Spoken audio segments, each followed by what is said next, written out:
Hello, New Orleans. You're listening to the Sports Coma, your new #1 podcast on everything Saints, Pelicans, and a lot more. And now, here's your host, Big Q and the guys.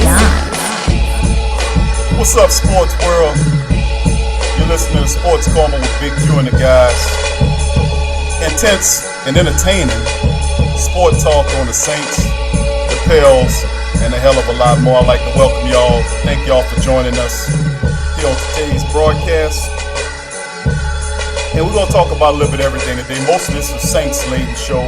Usually we take about the Saints and the Pels, but today we're going to do a little discussion more on the Saints and what they got lined up. We got on the line here Mr. Blaxuede. I'm in the building. It's that all black and gold talk right here. That's right. You know what I'm saying? We got a lot to talk about, Q. Yes, sir. We really do. We got a few things we're going to delve into. Full slate Saints, man, and pretty impressive. But before we get off into that, we got the Sports Coma, man. We climbing the rankings. We got a sponsor. The Posh Lifestyle is our new sponsor. We ask all of our listeners to check them out. They're the #1 and top providers of top-notch water filters. And, you know, in this age with all the junk that's in our waters, you know, you'd be wise to invest in a water filter. Got some real good ones that's on sale, some real good ones for tubs, shower filters for tubs, the shower wine, stuff for the tubs, for your faucets, all of that. Also, they provide healing aids such as the healing magnetics and healing crystals, jewelry, clothing, organic supplements, and a lot more. They offer free shipping on most of their items as long as you spend over $100. So check them out at shop at theposhlifestyle.com. That's shop, SHOP .theposhlifestyle. Life is spelled with a Y, LYFE style.com. Shop theposhlifestyle.com and love what you do. Also, we like to give a shout out, the Sports Coma giving a shout out to our listeners in the Netherlands. We got a bunch of guys listening to us in the Netherlands. We like to give a shout out to the people in the Netherlands. Good luck in the Olympics, baby. Well, we like to welcome them to thank y'all for listening to us. We appreciate it. And also one little business before we jump off into our subjects is also if you like and enjoy this broadcast, if you like the professionalism of it and the entertainment aspect that we're bringing to you, we are a growing platform. So please feel free to donate to the Sports Coma with Big Q and the guys to help build our platform so we can continue to spread the word to all Saints and Pelican fans across the world. Also sports and football fans as well, because we're quite the football and basketball boxing fanatics. So if you if you like what we're doing here, and you know we big time believers in the law of attraction, if you guys like what we're doing here, please feel free to go to the Sports Coma at SoundCloud. Go to the Sports Coma at the SoundCloud and go to the right side of our page. You'll see donate to the Sports Coma. Click that link and it'll lead you into the donation section where you can donate anywhere from from $1 to whatever. So give whatever you can give within your heart can give. It'll be much appreciated, and we'll put it to good use here at the Sports Coma. Now,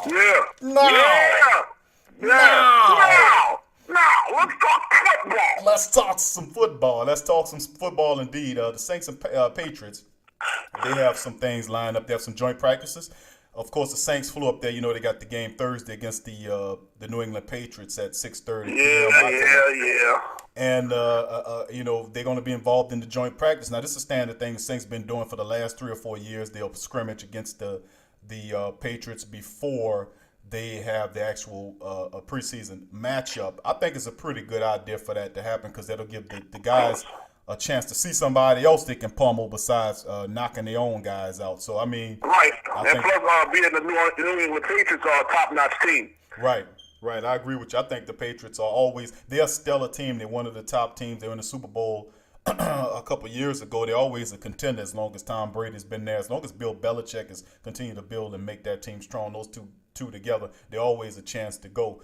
But that's in the news. The Saints also most of the drills that happen today and yesterday, Sunday and Monday. Of course, you know the Sports Coma didn't broadcast Saturday and Sunday, but we're covering 3 days of events, so we have a packed slate today. But talking about the 11-on-11 drills today, with an emphasis on 3 drills. One of them was the 2-minute situation drills, which they did pretty well at. Cornerback Davonte Harris had a rough start in the camp. He got out of position with Brandon Cooks and R.J. Harris a couple times, but he kind of rebounded late in the day when he had a big breakup. He went up high and batted the ball away from Brandon Coleman, the big 6'6" wide receiver. Yeah. He's been playing really strong. I've been really impressed with Davonte Harris and Ken Crawley. I've been giving them guys a lot of shots out lately, a lot of a thumbs up.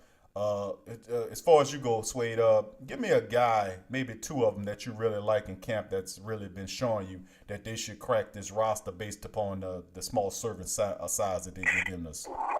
Well, if you want to go there, 2 guys, I definitely like how Von Bell, of course, is looking.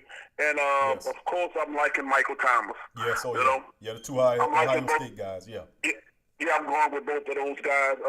Even though, possibly won't be in a starting position, Von Bell, in years to come here, I definitely see him as being a top-notch player on the Saints roster. Michael Thomas, so far, he's everything that we have expected. You rarely see somebody just fit into that offense like that, but what he's showing on the field is definitely worthy of being there.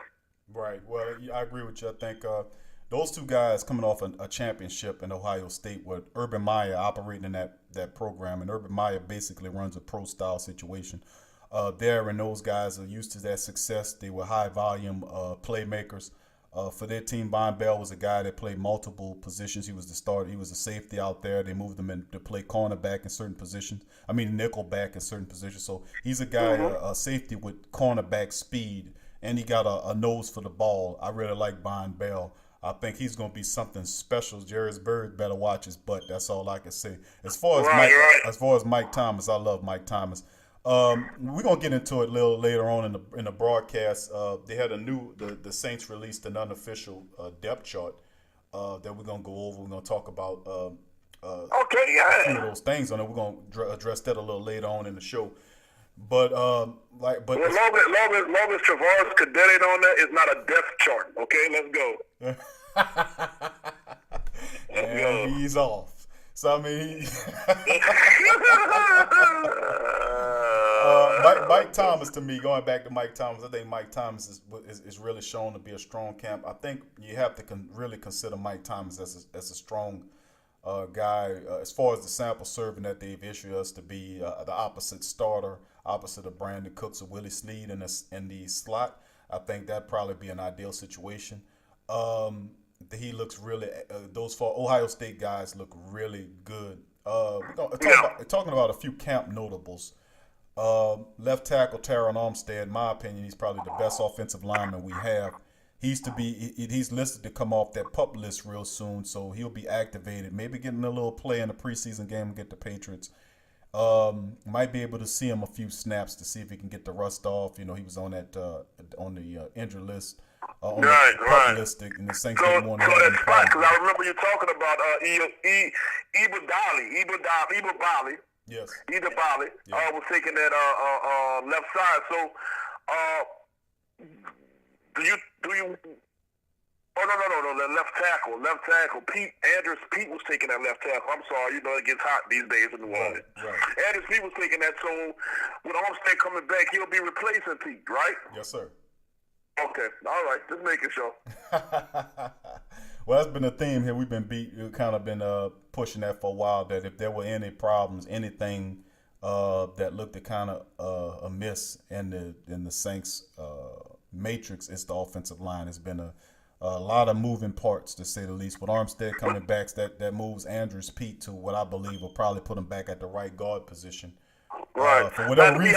Be honest, Q. As I look at the Saints versus Patriots, yes. And I look at both of their lineups, their starting lineups. I don't know if it's because I'm from here, but I mean these players look more. We have a better squad than the New England Patriots do. Yes. I mean, if you look at it, they had the acquisition of Chris Long this year. Can you remember anything else besides Tom Brady and Blunt and your regular crew, which don't have pretty big names, and I think really cannot compete to the players, the superstar status that we have on our team? Now, I guess it comes down to coaching. Yes.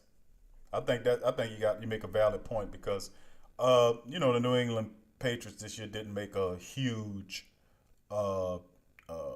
major acquisition. Chris Long is a solid player. At first, I thought the Saints were going to reach and get Chris Long and bring him down here, along with James Laurinaitis and Nick Fairley. I thought that'd have been a nice little group of people to bring off that St. Louis defense here. But Chris Long, he went to New England, and I think it'll be a good addition up there. To have him there on that defensive line, it'll be able to add a little pressure there.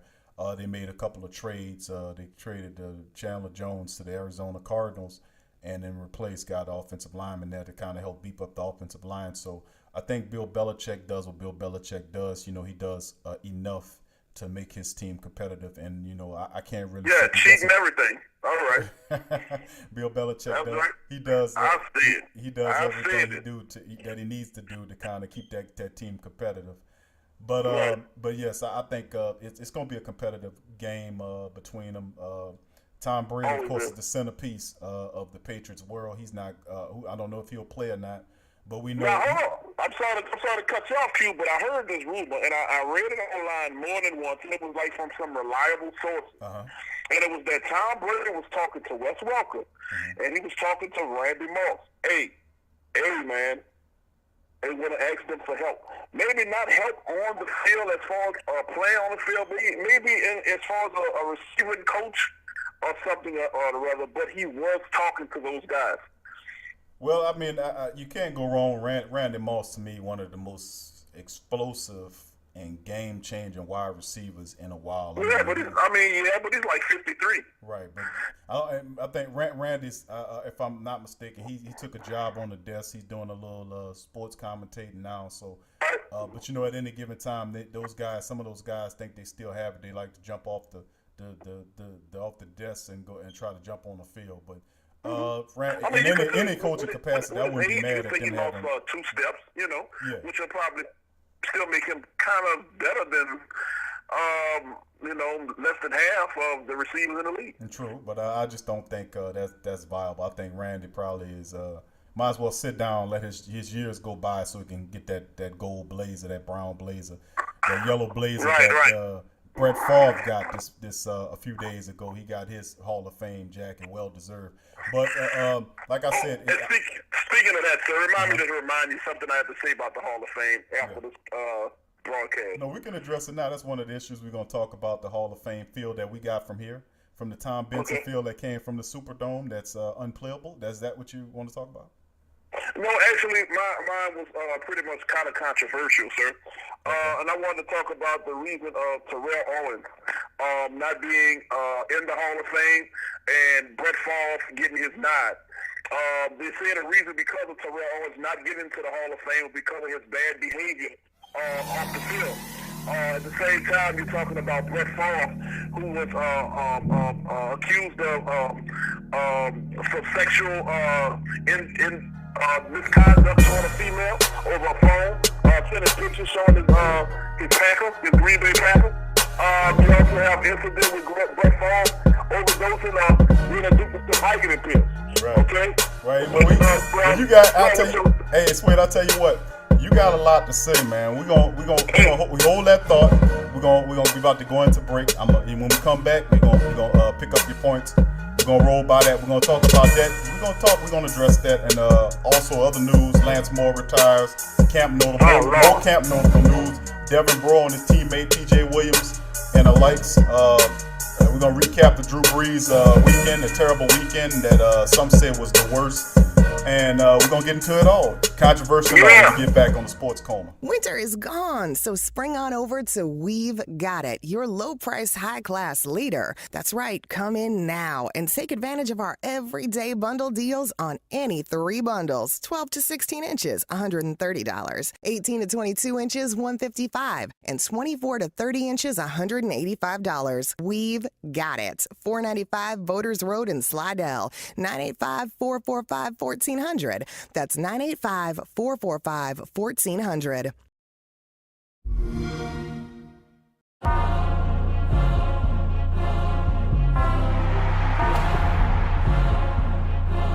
I'm the flyest in the world. I'm the flyest in the world. I'm the flyest in the world. Who you know that's better than me? Nobody. Be the playmaker.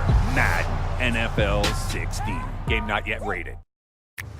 Hey, I'm Paul, and I used to ask if you could hear me now with Verizon.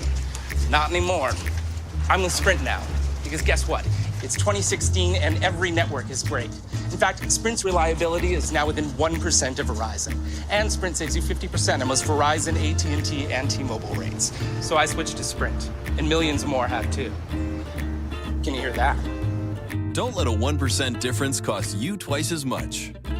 Switch to Sprint today. What up, America? This is Big Q from the Sports Coma, letting you know that you can follow us and the guys on Facebook, all Saints and Pelican fans, also on Twitter, Instagram, and YouTube, the Sports Coma. You can also download our podcast at podbean.com. So check us out for all the intense and entertainment talk on the Saints, the Pels, and a hell of a lot more, only at the Sports Coma. You heard me?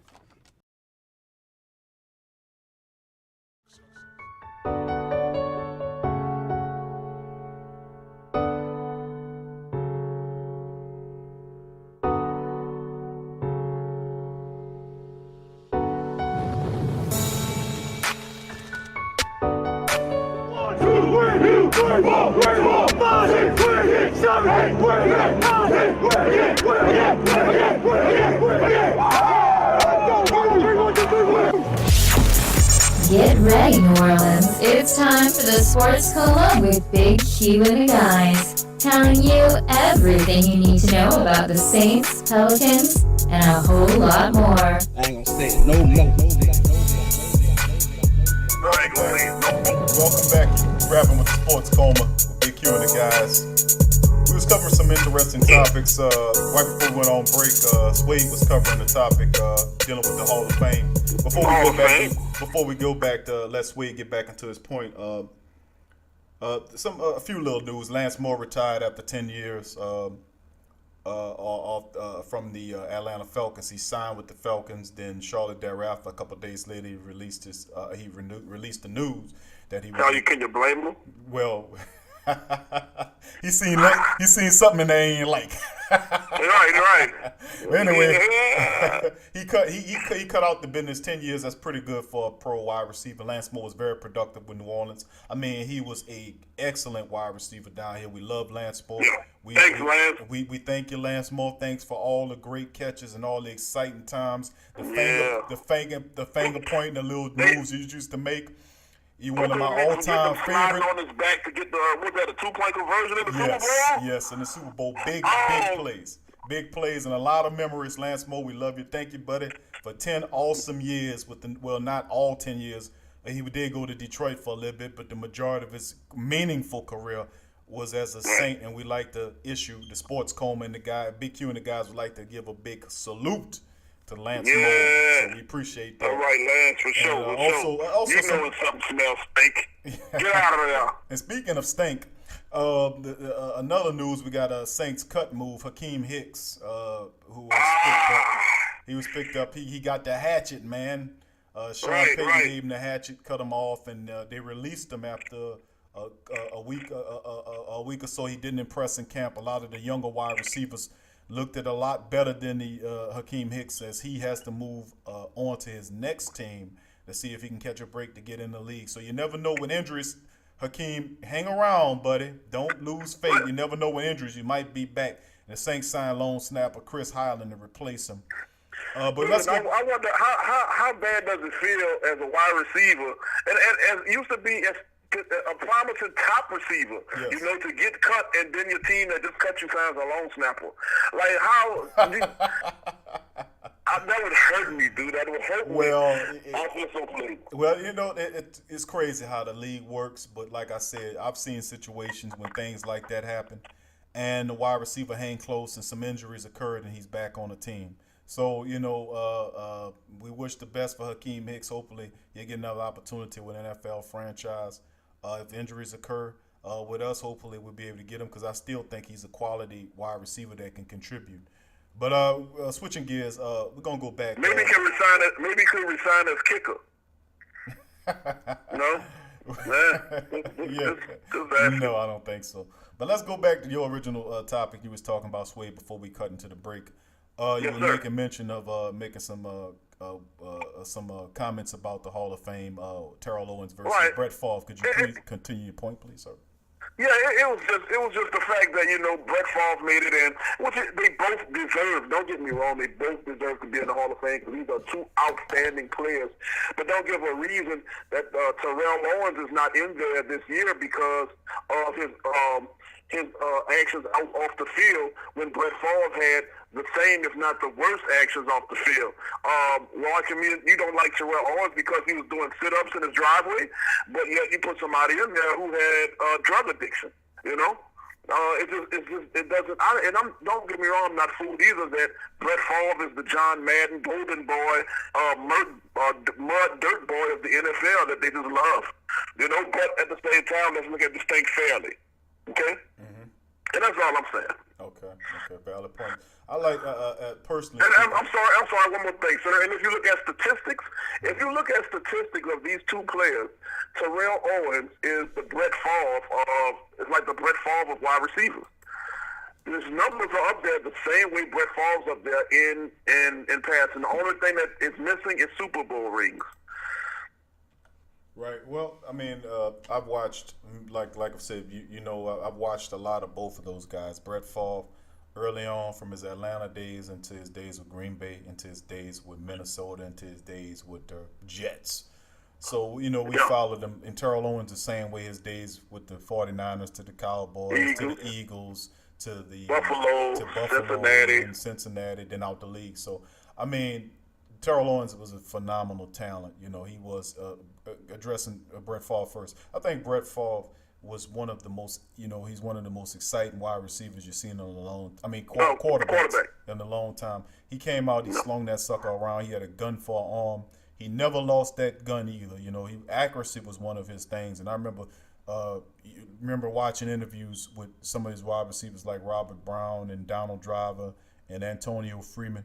Those guys used to talk about how hard it was to catch a football from Brett Favre. And I remember the guy showed his fingers, as showing Robert Brown was one of the guys that showed Robert Brooks was one of the guys that showed his fingers were busted up and how the crooked they were because catching the Brett Favre ball, because he used to throw out these cannons. But he had his issues, his drug addiction. He had his issues with the Texan later on in his career when he texted a picture of his package to one of the females I think it was for the Jets at the time. But he had his issues as well. But Terrell Owens. And nothing wrong with issues, you know. But I mean, don't slam one guy because of his and excuse another guy for his. That's true. That's true. I think it's hard to compare both because they're at different positions. But you know, you have to look at what Terrell Owens brought to the table. I think Terrell Owens. I think he's going to get in the league. I believe he's eventually going to get into a Hall of Fame. A lot of people are going to disagree with me on that. But if you look overall at the type of people, you don't have any angels. You don't have angels sitting up in that Hall of Fame. Let me tell you. You know, by no stretch of any imagination, you got all kind of matter of people in there. And Terrell Owens is not being judged on his character. He shouldn't be. He should be judged on his statistics, which I believe that he has done enough. Him and Randy Moss has done enough to allow them an opportunity to be in that Hall of Fame to win that jacket. So I think sooner or later, probably more later than sooner, that Terrell Owens is definitely going to eventually one day wear that blazer. You know, and that's just my take on it. The statistics speak for themselves. He was flamboyant of a guy. He was outspoken. He was a media darling, but that's not what we're judging him on. We're looking at the statistics of it, or should be judging him based upon the statistics of what he did as on the football field as opposed to what he did off of it. You know, if we was judging him based on that, then none of them guys would be in that. Brett wouldn't be eligible if we was talking about character. So it gotta remain to totally the football field and your accomplishments thereon. Switching gears, that was a very good topic though, Swade. Appreciate you commenting on that. No problem. We're gonna talk about the Saints release. They released the unofficial depth chart for 2016. There are a few things on there that was pretty interesting. I thought.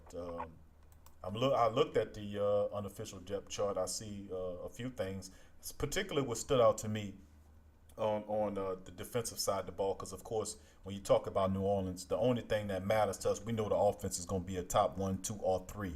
We know this, and like me and you talked before, and many of the other guys talked before on the Sports Coma, that I believe that Drew Brees last year, the Saints fielded probably the worst set of talent that Drew Brees has had here in a long time. I mean, I'm just gonna be honest with you, and he took that and made it good. Now, Brandon Cooks, I'm not talking about Brandon Cooks. I'm talking collectively as a unit.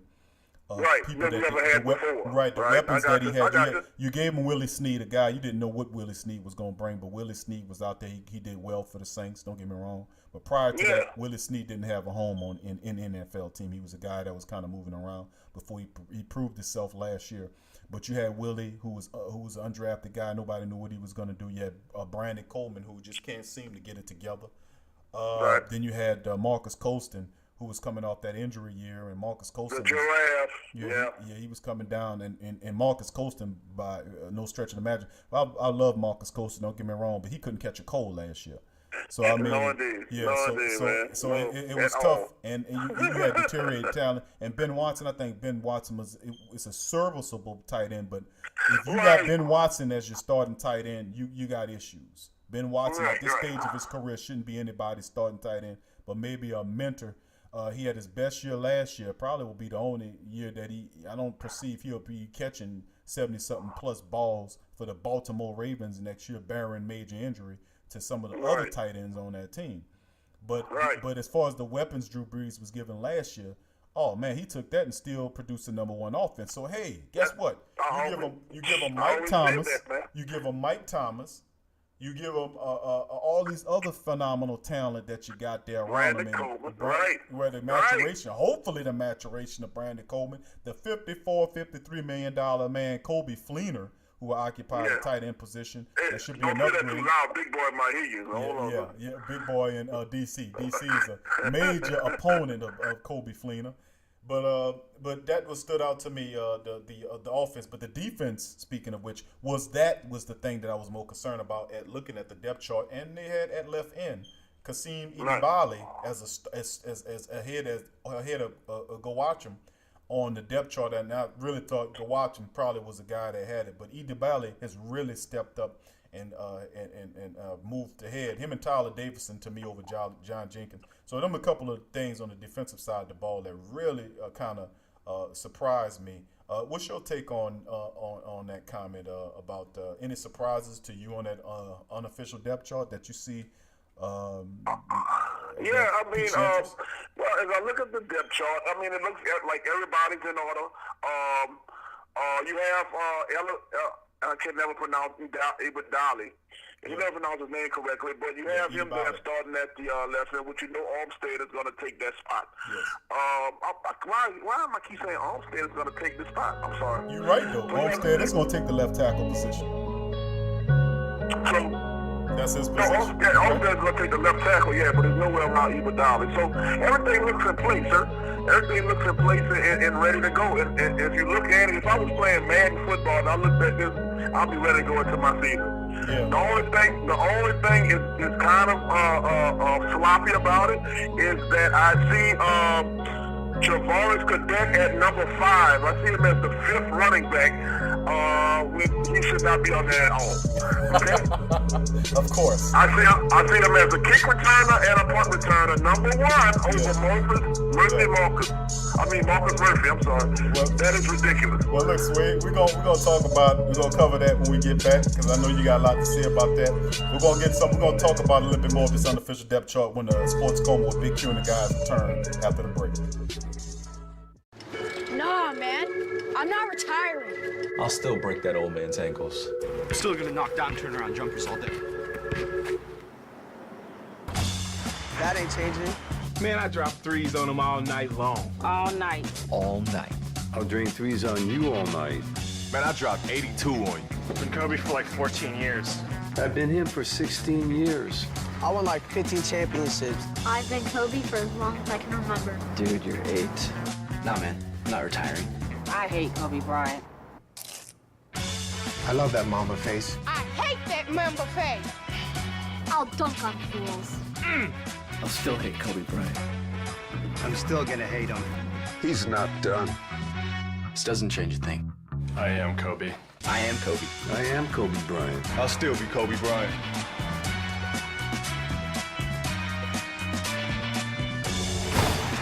Product not yet rated.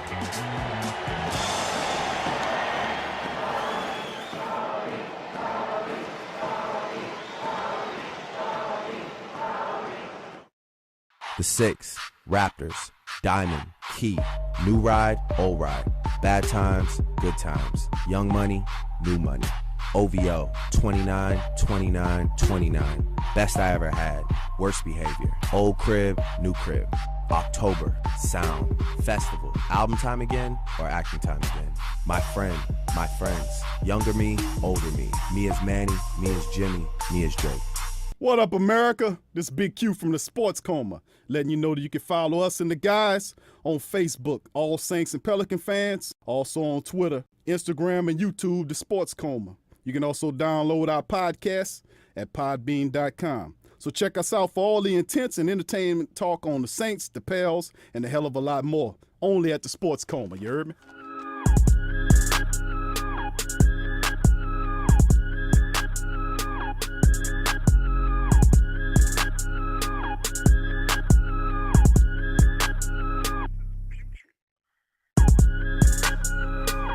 Welcome back.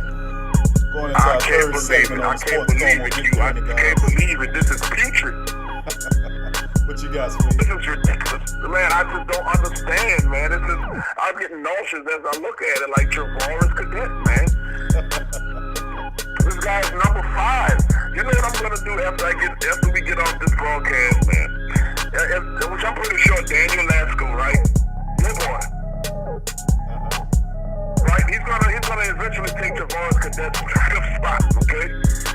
But I'm gonna go on YouTube and I'm going to look up Travaris Cadet's highlights on YouTube, you know, and see why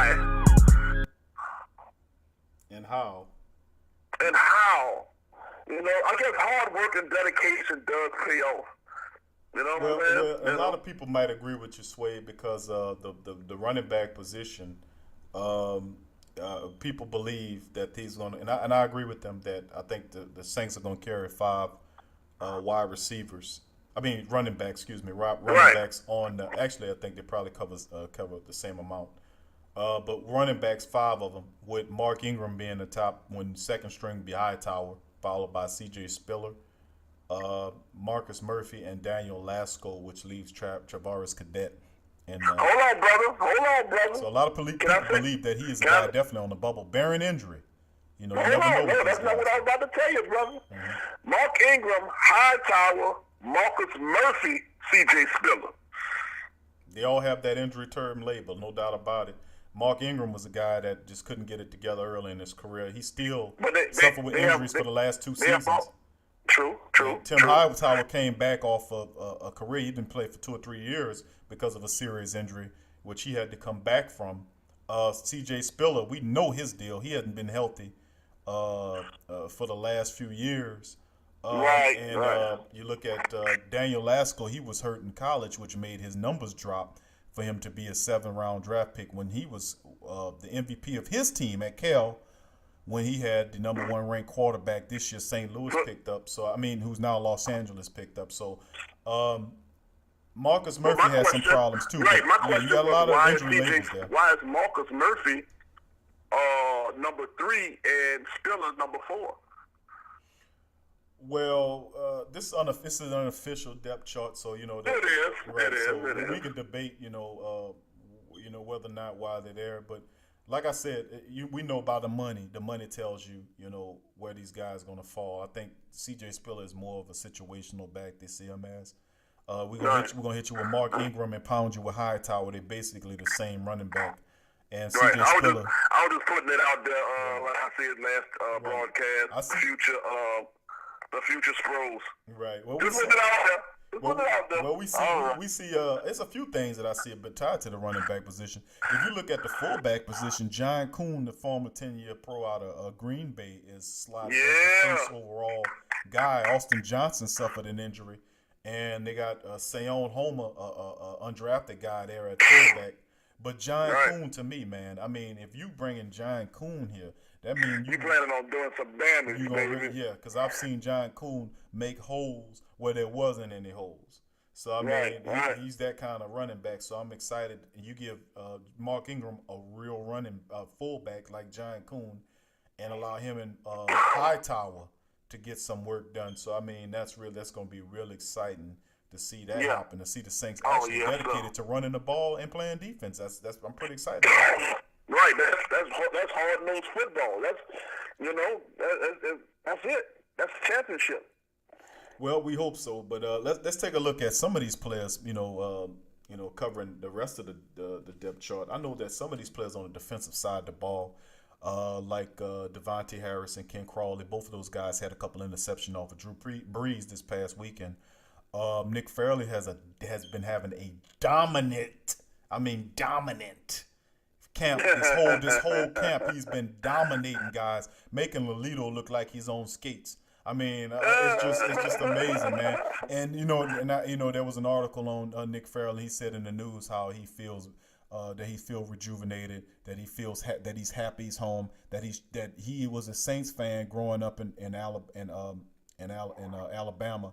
And watching the Saints and cheering them on. Now he has an opportunity to play for the Saints, and he's close to home in Mobile where his family is. And he just had his daughter this year, and he's just 28 years old, and he says he feel like he's on top of the world. And it sounds like it, and by his play, it looked like it. I mean, let me ask you this: you've watched Nick Fairley over the years.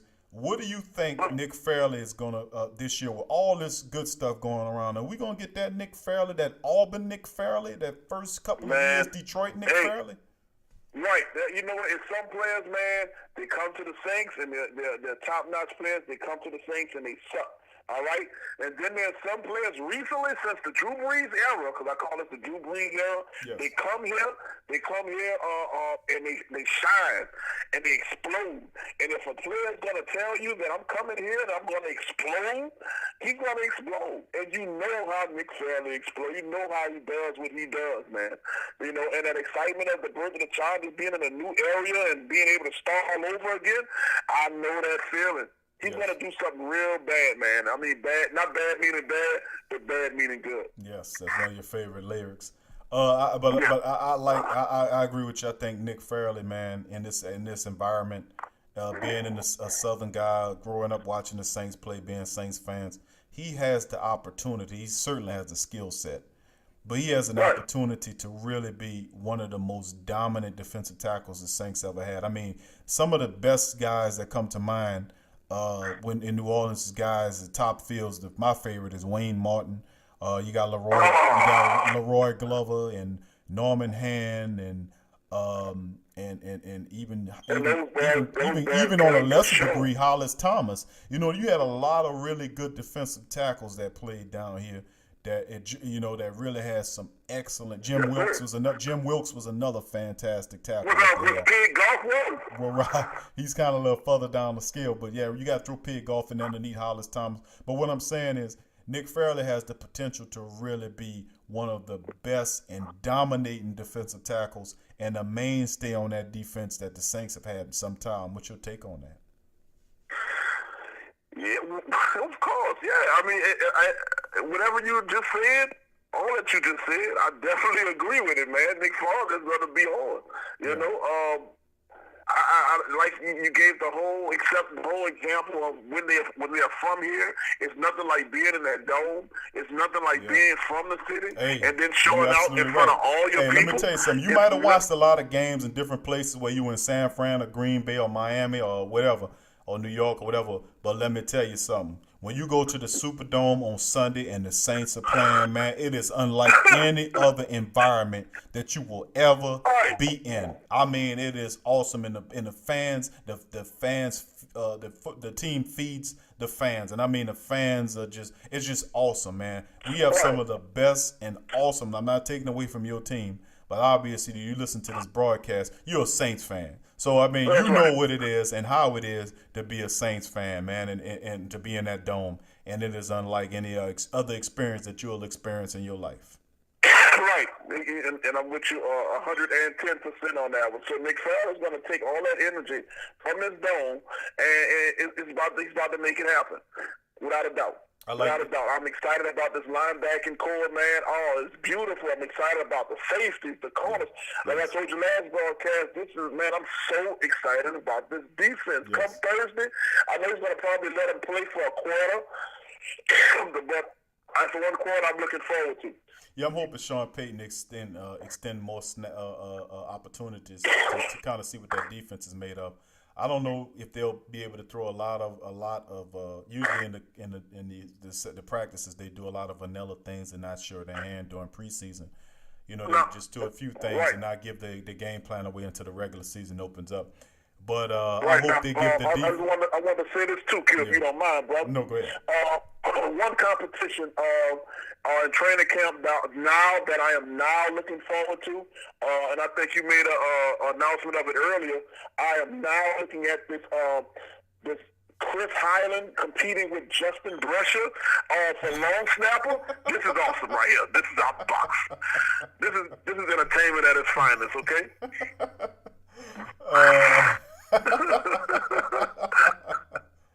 Swade is referring to the lone snapper battle, which wasn't a battle. Well, you had one of the tight ends that just got hurt, Garrett Griffin.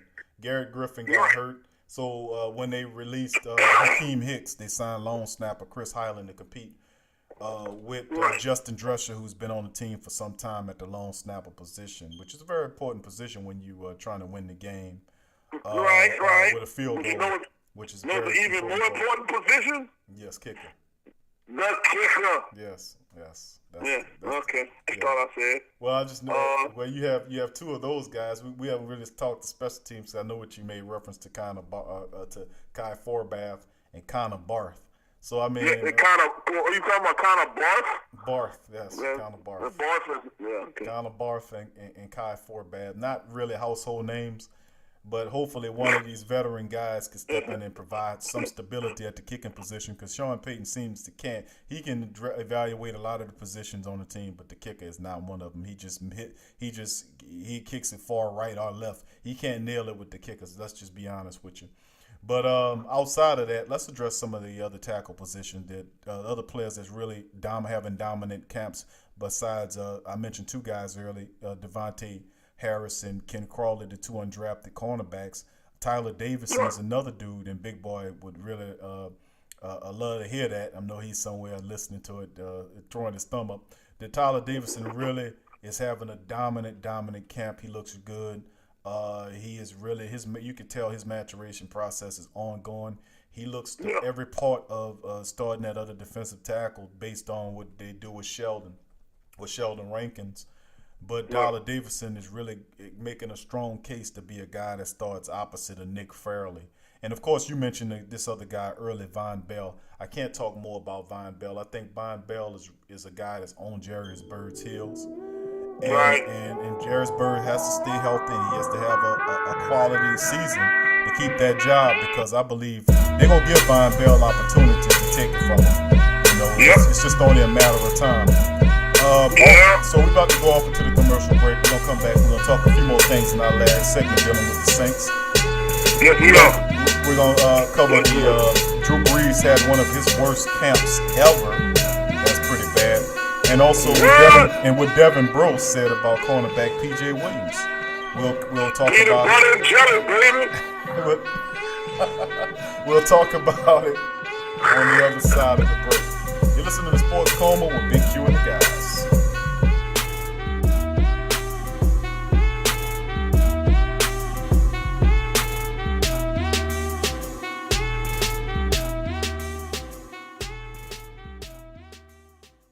Hey, this Suede. I'm about to tune you in. I'll cue you into your one-stop online shop for all your health essentials. Your vitamins, your water filters, healing magnetics, hygiene products, healing crystals, and jewelry. For all this and more, just log into theposhlifestyle.com. Once again, that is theposhlifestyle.com. There's no one road out there. No one surface. No one speed. No one way of driving on each and every road. But there is one car that can conquer them all. The Mercedes-Benz C-Class. 5 driving modes let you customize the steering, shift points, and suspension to fit the mood you're in and the road you're on. The 2016 C-Class, starting at $38,950. Is it true Ciroc vodka makes the best flavors in the world? Take one sip of the lush wildness of Ciroc Red Berry. One taste of the intense ripeness of Ciroc Peach. Even one drop of the explosive freshness of Ciroc Coconut. And the truth will come to your lips. Ciroc Ultra Premium flavors. One sip is all it takes to taste true perfection. Available in the Red Berry, Coconut, and Peach. Ciroc. Nothing tastes better than the truth. Bud Light Party believes in change. That's why Bud Light has a new look, and we want to share it with everyone. From our national parks to our furthest shores, jackpot, to your living room. Look under your seats! Still the same refreshing Bud Light with a new look.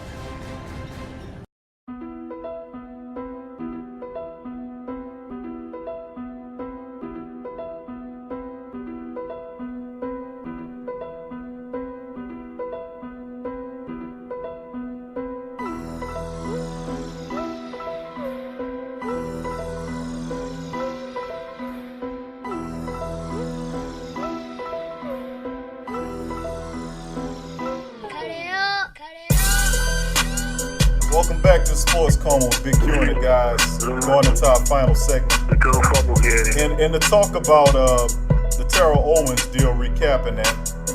Terrell Owens, like we said, playing with the 49ers, the Eagles, the Cowboys, the Bills, and one season with the Cincinnati Bengals.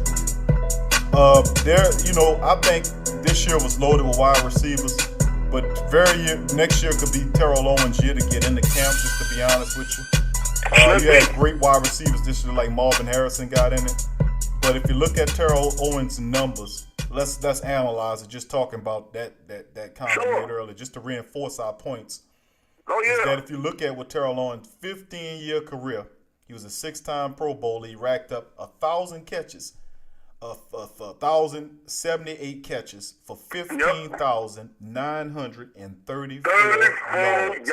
He had 153 touchdowns. Now, in terms of NFL history, Owens is 6th all-time in receptions, 3rd all-time in receiving yards, and second all-time in touchdown catches.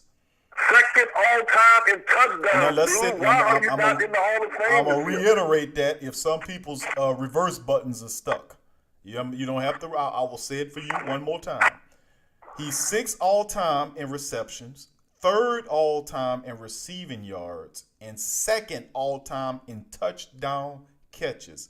Next year is hard to keep Terrell Owens out. If they try to keep him out next year, you know something's wrong. But it's hard to keep him out of there. But they're thinking next year, Kurt Warner, LaDainian Tomlinson, Terrell Owens, Alan Faneca. You're looking at some real talented people that could be. Martin Anderson, they're talking Martin Anderson next year as well, possible Hall of Fame guy. He should have been in, man. He should have been in. Martin Anderson's been retired for some time, since his last team he played for the Minnesota Vikings. in 04, and he should have solidified the spot years ago. But he is a guy that if I have to go over his stats, he's the NFL's all-time leading scorer with 2,544 points. You know, that's just amazing to me that he played for 25 years. That's even more impressive. Martin Anderson played for 25 years. 25 years he's played. And it would have been more impressive if he wouldn't have went to the Falcons. Well, you know, he did kick them a couple of victories against us. I remember that. But it seems to be that's the payback when we don't want to pay these guys. They make you pay by going to the Falcons. Bobby Hebert did the same thing. So I'm kind of bitter behind that too, but I still love him. Right. We still love you, Bobby. We still love you, Bobby. But he back with the Who Dey Nation, man, and we love him. But let's go back and let's talk some of the comments going into our fourth and final segment. Usually we'll get into the Pelican talk, but basically the Pelicans right now, we all the football news is going on with the Saints and camps and getting set up for the Patriots. We'll talk about the Pels tomorrow. But the Saints are a team right now that I believe are on the uptick. Looking at Drew Brees' camp so far, pretty decent camp, but the last weekend of camp, 4 interceptions on the 7-on-7 drills, one by Laurinaitis, one picked up by Eric Harris, and 2 more by the other cornerbacks. 7 interceptions that Drew threw in team drills in the last 9 games. Is there cause to be concerned here? Is there cause to be concerned with Drew Brees' interceptions right now in the preseason? I mean, in that training camp. Man, you have to look at it. There's a lot of things you can look at, sir. You can say, hey, our defense is getting better, right? You can say, hey, well, Drew Brees is on a downhill. You can say, hey, is Drew Brees' shoulder bothering him? You know? Or you can say he's resting up for the regular season. I looked at this season, and I'm not too much bothered by the preseason that seems to be biting Drew right now. But I know Drew wants that money, boy. So Drew is definitely this is I guess, kind of like a money year for Drew. Can you say a contract year? Yes. I would agree. I think it is a contract year. It's a contract year. So any NFL player in that contract year does what? They show out. Okay? So I expect Drew to be showing out this year. So my take on that, maybe our defense is getting better, and let's look at it that way. Let's be optimistic. Yeah, I would have to say, if anything, I really like the fact that the defense is really giving him hell, picking the ball up. Because if you follow this team like we have over the years, that was something that a lot of our secondary players didn't do. They didn't play the ball in the air. They would react after the ball was in the hand of the receivers. Remember very bad days of Fred Thomas at cornerback and some of those guys. Do you remember that these guys were not proactive cornerbacks? They were more reactive cornerbacks, meaning that they didn't act or move until the ball was near in the hand of the wide receiver, and they'll try to knock it away. And we don't need them type of cornerbacks. We need cornerbacks that's proactive, that's going to make moves on the ball. Go ahead, Swade. I'm sorry, you had the toast last year. Number 39, the toast. So I mean, it was a.k.a. Joey Brown, I think his name, Bobby Brown or whatever. He was toast. So I mean, it's an upgrade on defense, man. I'm with you. Right. Well, I mean, I just think that it just shows that with Dennis Allen stepping in, him having a full year to be able to build that repertoire with, actually, that repertoire has been built for years with Sean Payton. I think Sean Payton respects him more than he did Rob Ryan. He's given him the resources needed to make the defense every part as effective as what the offense is. And what we're looking at in terms of the interceptions and the pressures is something that the Saints lack greatly for the last 3 years. And hopefully this could be one of those seasons where we get sacks, we force turnovers, and we are proactive to attacking the ball in midair, and we become a young, feisty defense. And that's my take on it.